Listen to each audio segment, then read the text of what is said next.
Here comes the money. Here we go. Money talk. Here comes the money. Money, money, money, money, money, money, money, money. Dollar, dollar. Dollar, dollar. Ching, ching, bling, bling. Welcome back to Money Talks, where I have a special guest here today. So I'll start by introducing myself. I'm Katelyn Faustino, and my guest here today is Mr. Beatty. I am a teacher here at Blind Brook High School, phys ed teacher to be specific. Okay. Would you like to tell us about yourself or what your childhood was like? Yes, so, I have a very interesting, or I should say very different childhood than most people. I grew up in the foster care system my entire life. I was born in Baltimore, Maryland, back in 1972, and I have an older brother, an older sister, myself, and a younger brother. And when I was at the age of 4, my mom, I'd never met my father, my mom asked my older brother to watch myself and my other siblings, and she heard her boyfriend said they were going to go out to get food, and they left and they never came back. And so for a couple of days, we had a lot of fun. It makes me laugh as I think about the things that we did, shooting bow and arrows at cars and kind of crazy stuff that really wouldn't go so well in today's world. But back then it was, it's kind of just like what we did. Probably about a week into us being home alone, one of the neighbors or somebody must have noticed that we had no supervision. And next thing I know, the cops were at our house and social services were there. And we, from that moment on, we all just were separated. One of my, worst memories of childhood is really, I was the first one to be put in the car, and I didn't really know, again, at the age of 4, I didn't know what was happening, so to speak. But when I pulled away in the back seat of the car, and I'll never forget, as clear as day, as I'm talking about it now, I can see, my siblings standing there. And as I drove away, I just knew I was never going to see them again. And, I have seen them, but as an adult. So we spent, our entire, childhood away from each other. And, myself and my sister ended up being put in the same home together a few different times, and we kind of bounced around from one place to another. And I think at the end of the day, going into my high school career, I had lived in 8 different, either foster homes or child services places, like a YWCA type place where I was just considered to be a ward of the court. And, it's that type of lifestyle really allowed you to see how harsh the world can be to us that we can be to each other. And I could dive into things a little bit deeper, but I'm not sure. Do you have other questions, or you want me to lead in? Because I could talk about that all day. Yeah. Thank you. I'm sorry to hear about that too. But All right. I guess, how has poverty and things like that seemed to affect you in terms of, like, do you think you've received less, like, medical care than you need, and issues like that, or anything that you think would have, like, helped back then? Yeah, so I think that, and that's a great question. I would start off by just saying I think the system is really, and I can only say in my opinion, still broken. I think that there are a lot of great programs out there, but I think that people are afraid to sometimes admit that they need help. And then sometimes people are just blown off. And it comes down to, I think, a lot of times people in the child care system, and then also when you're looking at people that run program for people that may be in poverty situations, I think that they almost feel like it's impossible to gain access to those programs, and oftentimes you're not treated as a citizen. You're kind of treated as a third class citizen, and that you don't really need the help, and that the help is not there for you. So it almost seems like you're constantly chasing yourself, trying to get help.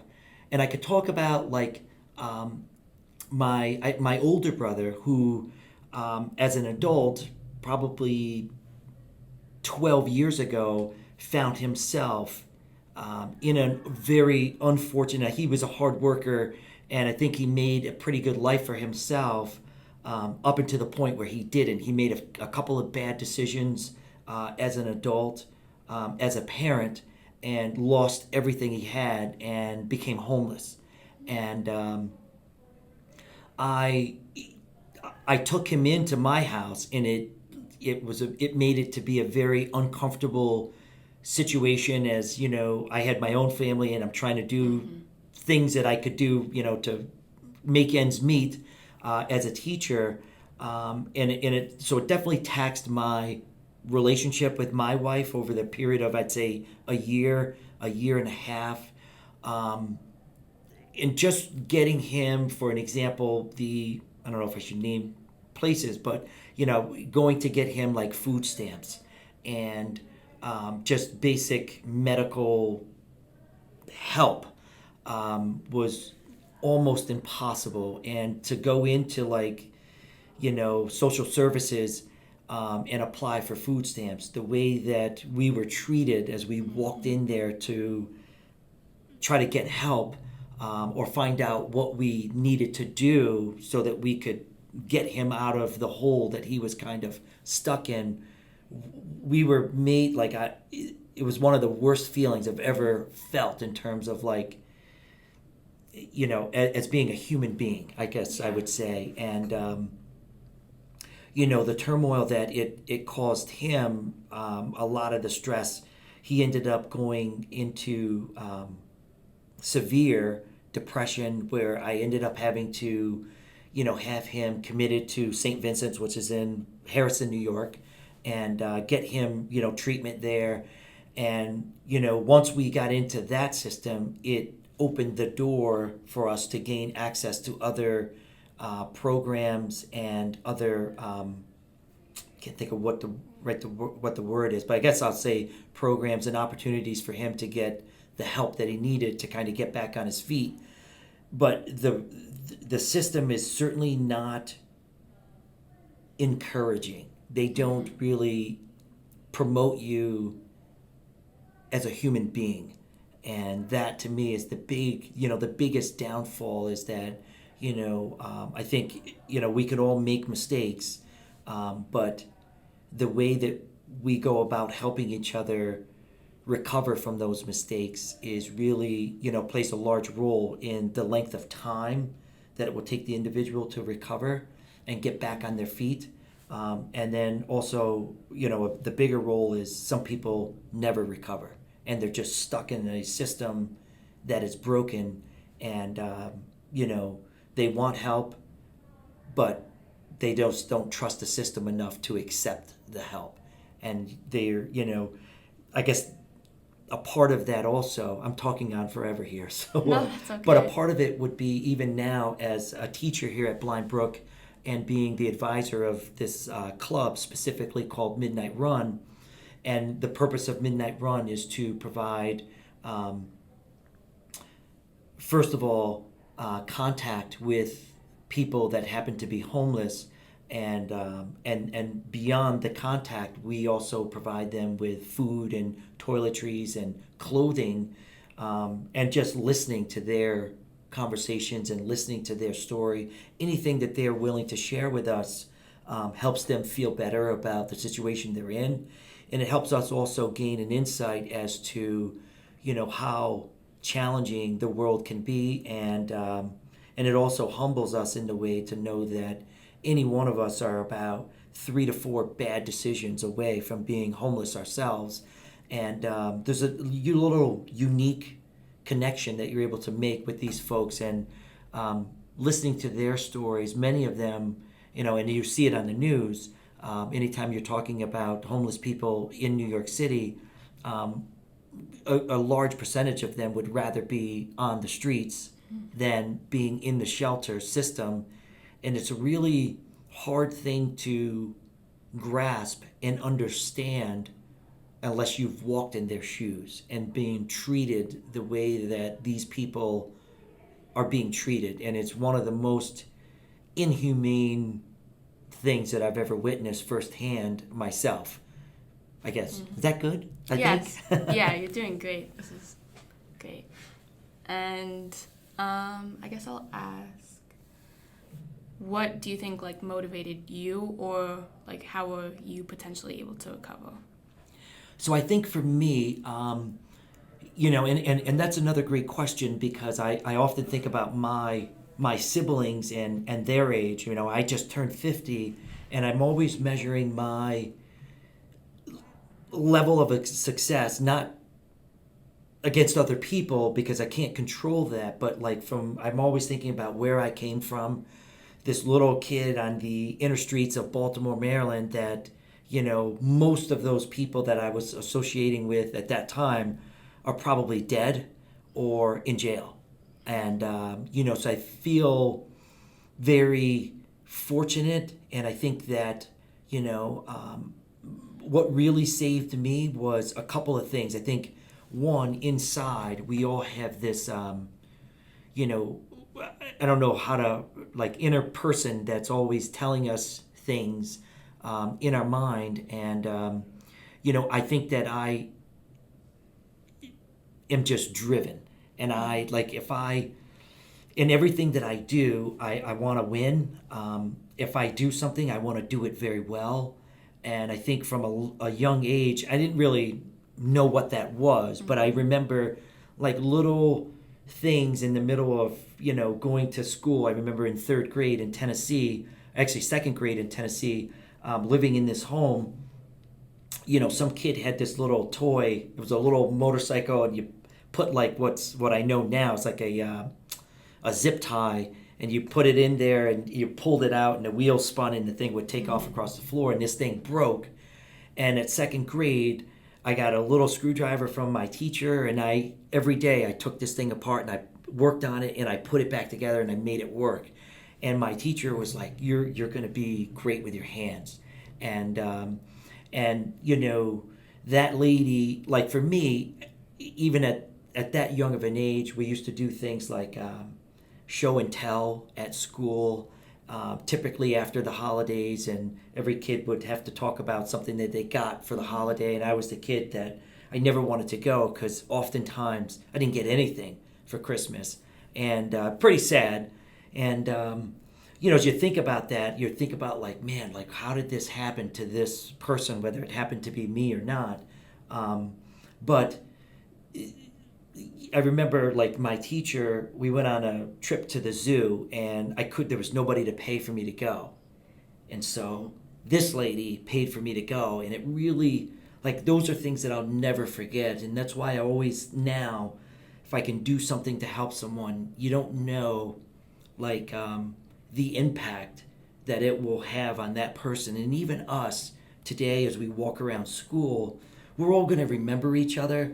And for one way or the other, you're going to remember the people around you, and you're going to remember whether they were nice to you or whether they weren't nice to you. You're not really going to care about, how much money so-and-so had compared to so-and-so. It was were they nice or were they not? And so, if we could all humble ourselves a little bit and just kind of remember that, I think it would help us all to be better people. But I think specifically for me, the last thing that I did, I was in 7th grade living in YWCA in inner city Philadelphia, and I got caught stealing stuff out of cars, and we actually stole a car out of a parking garage, and I got brought up in front of a juvenile judge, and that judge was going to decide my fate. Was I going to like a detention center, or what was going to happen to, Matt Beatty at that point in time? And my caseworker, who I didn't really know so well, but she, checked in on me, probably month to month. It kind of seemed like, to see if I was going to school and, all that kind of stuff. And, the YWCA that I lived at, it was just like our gym, but just rows of beds and cots cots in there. And that was home. And, at that time I was considered to be a ward of the court. And so I was a kid that really, my upbringing, I felt like, nobody cared about me. So why should I care? And so if someone said, hey, I dare you, I was like, done. And so I got kicked out of school. I got suspended. I was like just that kid. And because the only attention that I got was negative attention. So I would always be doing things, and I was like, who cares?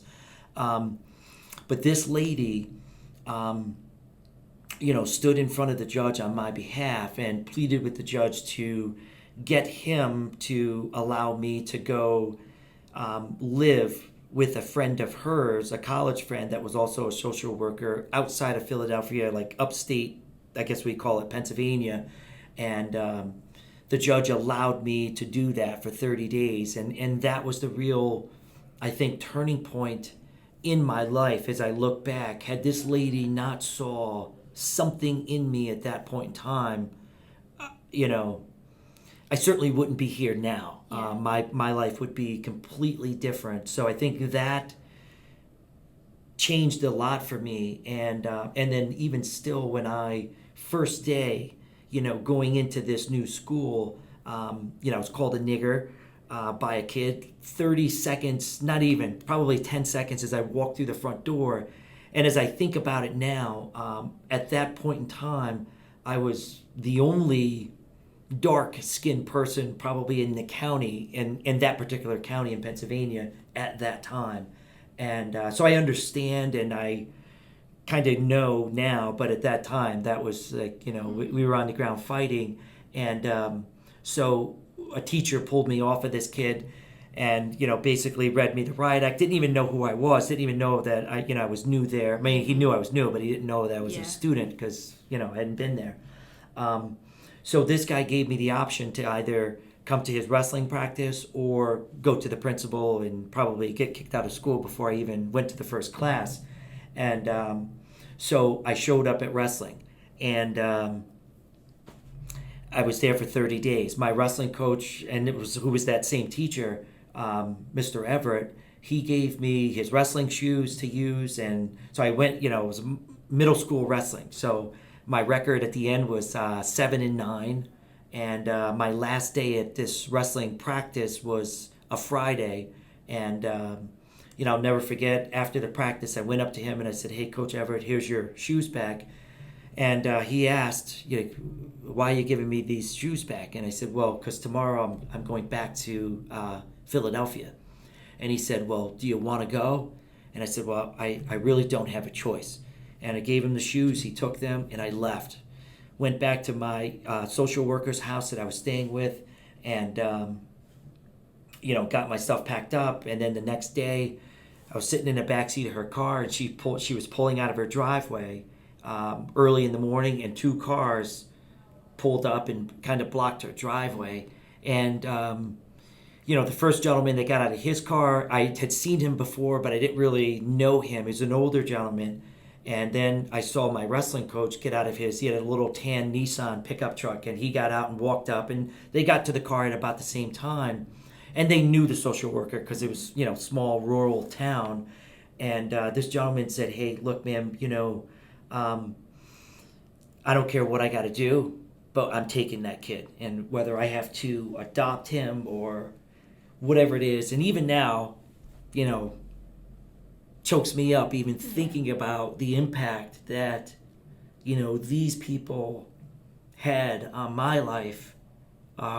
Very unique, very awesome that, you do have great people out there. This is going to be great for you, by the way. Yeah.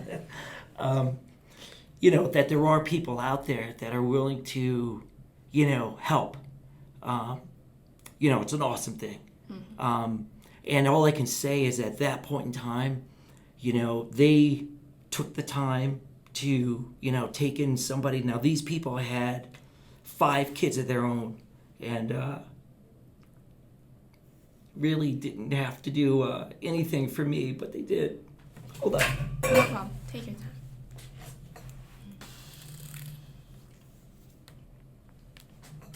All right, let me get a drink of water, Of and I course, think yeah. I'll be good. Yeah. You're doing great, so thank you Well, so thank much. you.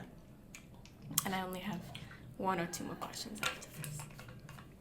Okay, so I think I'm back. Sorry about that. No But worries. but that is another demonstration of like how the system and how individual people in the system could help people. And if you're willing to do that and put yourself, as I started to say, they had 5 kids of their own. By no means, and these people were very successful people, very well known in that community.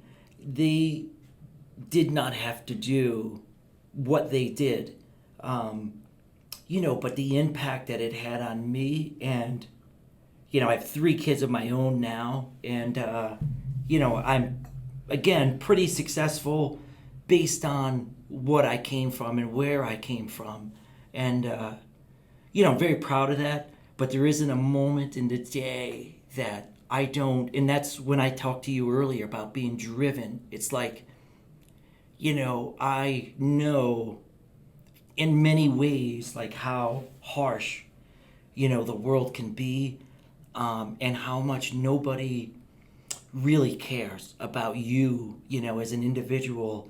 And so, hopefully you'll have like a little support group of people that you can kind of depend on. But ultimately, like, you've got to either get things done or you're not. And so that all of that kind of stuff has really shaped me to be, number one, I'm never too busy to help someone. And a lot of times my family, my current family now are like, Dad, what do you, I'm like, listen, you just help them. That's all you do. And, and I feel good about that. Because again, that same person that I took the time to help may feel the same way that I feel about the people that gave me the help when I needed it the most. So that's it. What else? Well, I mean, I was going to close it off later with one piece of advice or like, something inspiring to listeners, but you've been inspiring this whole time. So I'll just ask, do you believe in like the proverb that money can't buy happiness? That is like an awesome question. And I will tell you, it all depends. I also feel as though, I have very strong feelings that, and many of my students here today at Blind Brook High School could tell you if they've ever had a one-on-one conversation. And I have said that, the people that tell you that money can't buy you happiness are lying to you. Because everything that you want to do costs money. And like it or not, it's the way that society is just run. And so even here as a, teacher and just walking around, as a human being in the hallways of this building, we're all classified by our socioeconomic status. And so I can walk in, or you could walk into any room and be in there with a certain group of people, and you're different just because they have more money than you do, or you're at least made to feel that way. So that's one aspect of it. And that's very disheartening because it should not be that way, but it just is. The other part of it is that, I'll take, I can only speak for myself, but now, and again, thinking about where I came from and where I am today, I feel absolutely awesome about that. But at the same time, as a parent, I work my tail off, and, it breaks my heart as a parent when my kids come home and they're like, hey, Dad, I want to do this. My friends are all, and I'm like, can't do it. How come? I said, we can't afford that. So those are all things that, like, you as a, you as a parent, that, and not that your kids need to be, spoiled by any means, but there are some, basic things that you would like your kids to be able to, oh, I thought I had that off, sorry. No. There are some basic things that you would like your kids to be able to do and enjoy that just you can't, because you just don't have enough money to be able to do that. And to kind of sacrifice one thing for the other could leave you in a really bad spot. So unfortunately, when you compare ourselves to other animals that are out there in the world, we thrive on money. And money, and again, to a certain degree, it takes money to really allow yourself to be able to enjoy some things. Now, I don't want to say that in a way that, like, some of the, so for an example, on the flip side of that, one of the best times that I've ever had in my life, for Matt Beatty was, a trip that I took, and I've taken several trips across the country, but in a few of those trips, I had not two nickels to rub together, and I often worked, got odd jobs, working a day to make money to put gas in the car to get to the next spot that I wanted to go to. And those are, when I share those stories with people, they're like, there's no way. And I'm like, yeah. Like, I had no choice. So I worked and I did those things, and along the way, it was one of the best times of my life. So again, I guess going back to that question, it's a tough question, but, in the easiest way, you need money. Like, it's a tough world when you don't have money.